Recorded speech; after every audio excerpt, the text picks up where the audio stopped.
وہ ایک نئے طرز کا قصہ سنانا چاہتا ہے، لیکن شرط یہ ہے کہ میں جن آدمیوں کے سامنے قصہ کہوں ان میں آپ اور بیگم صاحبہ، مولوی صاحب اور 3 نئے مسافر یہی لوگ ہوں۔ اگر آپ منظور کریں تو حاضر کروں۔ سوداگر قصہ سننے کا شوقین تھا۔ اس نے اجازت دے دی اور نوکروں سے محفل سجانے کو کہا۔ جب محفل سج گئی تو مسافر خانے کا دربان مبارک اور 3 نئے مسافروں کو لے کر حاضر ہوا۔ مبارک نے جن آدمیوں کے سامنے قصہ سنانے کو کہا تھا وہی لوگ محفل میں بیٹھے اور مبارک نے قصہ کہنا شروع کیا۔ مبارک یعنی مہر افروز۔ مبارک نے کہا، یہ قصہ افغانستان میں سنا ہے، آپ لوگ بھی سنیں۔ شہر ایران میں ایک سوداگر تھا۔ خدا پاک نے اسے بہت دولت اور ثروت سے نوازا تھا۔ اس کے پاس بے شمار نوکر چاکر تھے، گویا ایک بادشاہی تھی۔ پھر خدا کی مرضی ایسی ہوئی کہ اس کا مال اسباب بات کی بات میں غائب ہو گیا اور اتنا بے یار و مددگار ہو گیا کہ بھیک مانگنے لگا۔ خدا نے اسے ایک لڑکا اور ایک لڑکی عطا کی تھی، لہٰذا بھیک جو ملتی وہ اخراجات کے لیے ناکافی ہوتی۔ ایک دن رنجیدہ ہو کر اپنی بیوی سے کہا کہ اب میں اس طرح کی زندگی سے جان دے دینا بہتر سمجھتا ہوں۔ بیوی نے اسے سمجھایا اور چند دنوں میں 2 روپے جمع کیے اور اس کے کچھ مال منگوا کر اپنے دروازے پر فروخت کرنے لگی۔ خدا نے اس میں نفع بخشا۔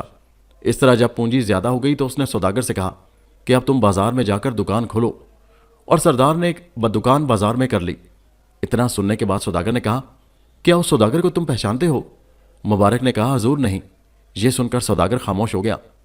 مبارک نے پھر قصہ سنانا شروع کیا۔ بولا، خدا کی مہربانی سے وہ سوداگر تھوڑی دنوں میں بہت مالدار ہو گیا اور پہلے سے بھی زیادہ شان و شوکت کا مالک بن گیا۔ اب سوداگر نے اپنے بیٹے اور بیٹی کو پڑھانے کے لیے ایک مولوی کو رکھا۔ چند سال میں یہ دونوں پڑھ لکھ کر ہوشیار ہو گئے اور لڑکی جوان ہو چکی تھی۔ تو مولوی صاحب نے سوداگر کو مشورہ دیا کہ بیٹے اور بیوی کو لے کر سفر پر چلے جاؤ، مگر لڑکی مکان ہی پر رہی۔ جب یہ لوگ سفر پر روانہ ہو گئے تو مولوی صاحب سوداگر کی لڑکی کے پاس آئے اور اس کے ساتھ منہ کالا کرنے کی خواہش کی۔ سوداگر بولا، کیا تم نے دیکھا تھا؟ مبارک بولا، نہیں حضور، یہ میں نے سنا ہے جو کہہ رہا ہوں۔ پہرےداروں نے کہہ دیا، یہ بات بالکل سچ ہے، بلکہ ہم لوگوں نے مولوی کو اس موقع پر سرکوبی بھی کی تھی۔ مبارک نے آگے کہنا شروع کیا، جب مولوی مار کھا کر گیا تو غصہ میں سوداگر کے پاس ایک خط پر اس کی بیٹی کے بارے میں کچھ الٹا سیدھا لکھ دیا۔ سوداگر نے جب خط پڑھا تو رنجیدہ ہو کر اپنے بیٹے کو لڑکی کو قتل کرنے کے لیے بھیجا، مگر بھائی نے لڑکی کو مارنے کے بجائے ایک خطرناک جنگل میں لے جا کر چھوڑ دیا۔ وہ بیچاری جنگلوں میں بھٹک رہی تھی کہ اتفاقاً ایک دن افغانستان کا شہزادہ شکار کھیلتے ہوئے بھٹک کر اس کے پاس آ پہنچا اور اسے اپنے ملک لے جا کر اس سے شادی کر لی اور اس نے 2 بچوں کو جنم دیا۔ ایک دن اس لڑکی نے اپنے شوہر سے ایران جانے کی خواہش ظاہر کی تو اس کے شوہر نے وزیر کے ساتھ 50 سپاہیوں کے ہمراہ اپنی بیوی اور بچوں کو ایران روانہ کر دیا۔ چند روز سفر کرنے کے بعد ایک رات ایک بڑے میدان میں قیام کے لیے خیمے لگائے تو اس وزیر کی نظر اس لڑکی پر پڑی اور اس نے اس کے ساتھ زبردستی منہ کالا کرنا چاہا، اور جب وہ آمادہ نہ ہوئی تو اس کے دونوں بچوں کو قتل کر ڈالا۔ یہ صورتحال دیکھ کر کسی طرح موقع پا کر وہ لڑکی رات کے اندھیرے میں وہاں سے بھاگ گئی، وزیر کے ہاتھ نہ آئی اور اپنی عزت بچا لی۔ یہ سن کر شہزادہ بولا، کیا تم اس کو جانتے ہو؟ وہ اب کہاں ہے؟ مبارک نے کہا، نہیں، اور پھر دوبارہ قصہ شروع کیا۔ پھر وہ لڑکی بھاگ کر رات کو ایک گاؤں میں پہنچی اور ایک بھیڑ والے کے گھر میں رات گزار دی، اور صبح جانے سے پہلے اس بھیڑ والے کو اپنے زیورات انعام میں دیے۔ پھر وہاں سے چلی تو شام کے وقت ایک دریا کے کنارے پہنچی اور ملاح کو انعام کا لالچ دے کر اس کے کشتی پر دریا کو پار کیا اور اسے شال انعام میں دے دی۔ اتنی بات سن کر ملاح بولا، دریا تو میں نے پار کروایا تھا۔ بھیڑ والا بولا، رات میں وہ میرے گھر پر رہی تھی، اور پوچھنے لگا کہ کیا تم اس کو جانتے ہو؟ مبارک بولا کہ یہ باتیں بعد میں کروں گی، پہلے قصہ سنو۔ پھر مبارک نے کہنا شروع کیا، جب سوداگر کی لڑکی شہر ایران میں آئی تو مردانہ لباس پہن کر اپنا نام مبارک رکھا اور یہاں کے مسافر خانہ میں کھانا کپڑا اور 12 آنا مہینے پر نوکری کر لی۔ یہ کہہ کر سوداگر سے مخاطب ہوا کہ اب آپ دریافت کر لیں کہ اس محفل میں مبارک کس کا نام ہے۔ یہ سن کر تمام لوگ حیرت زدہ ہو گئے اور مہر افروز رونے لگی اور دوڑ کر باپ کی گود میں جا گری۔ اس کا رونا دے کر ماں، بھائی اور باپ سبھی رونے لگے۔ اس کے بعد سوداگر اپنے داماد شہزادہ فرخ سے ملا اور سب کو لے کر محل میں گیا اور بیٹی اور داماد کو پانے کی خوشی میں جشن منایا اور غریبوں میں بہت سارے روپے خیرات کیے اور بھیڑ والے اور ملاح کو بہت کچھ انعام و اکرام دے کر رخصت کیا۔ مولوی صاحب کو پکڑ کر شہزادہ فرخ کے سپرد کر کے بولا کہ تم کو اختیار ہے کہ اسے جو چاہو سزا دو۔ شہزادے نے فوراً جلاد کو حکم دیا کہ اس کو فوراً جان سے مار ڈالو اور اس کی آنکھیں نکال کر مہر افروز کے قدموں میں ڈال دو۔ جلاد نے حکم پاتے ہی تعمیل کی۔ شہزادہ کچھ دن اپنے سسرال میں رہ کر ایک دن سوداگر سے اپنے وطن جانے کی اجازت مانگی۔